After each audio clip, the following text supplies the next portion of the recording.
మీరున్నప్పుడు చేయలేదా మల్లన్న సాగర్ కట్టలేదా ఆందోళనలు కాలేదా కొండపోచమ్మ సాగర్ కట్టలేదు అవును అయినాయి కానీ కేసీఆర్ ఏం చేసిండు పిలుచుకొని మాట్లాడిండు ఆ రోజు మంత్రులు డైరెక్ట్గా పోయి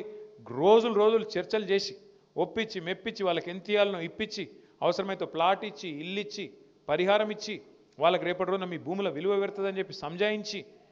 కాలు పట్టుకొని కడుపులో తల పెట్టుకొని ఒప్పించుకున్నాం ఆఖరికి చేసుకున్నాం మరి వీళ్ళేం చేయాలి ముఖం చాటేస్తే అయిపోతుందా అందుకే మీరు దయచేసి చేయాల్సిన డిమాండ్లు మూడే ఒకటి మాకు అలైన్మెంట్ అన్నా శాస్త్రీయంగా చేయండి మేము అభివృద్ధి వ్యతిరేకం కాదు రెండు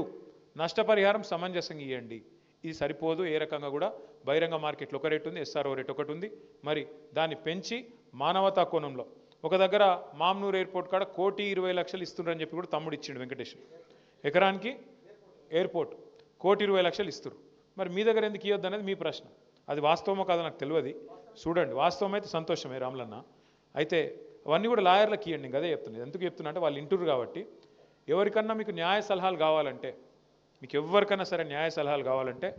ఇగో మన తెలంగాణ భవన్ గారు దీని పేరు ఇప్పటి నుంచిగా జనతా గ్యారేజ్ మీరు ఎప్పుడంటే అప్పుడు రావచ్చు మీకు ఏ సమస్యలు ఉన్నా వాళ్ళకి చెప్పచ్చు మీకు న్యాయపరంగా కూడా ఎలాంటి చిక్కులు లేకుండా ఇబ్బంది లేకుండా వాళ్ళు మీకు సలహాలు కూడా ఇస్తారు ఇక మీ వాళ్ళే ఉన్నారు ఇదంతా నాయకులు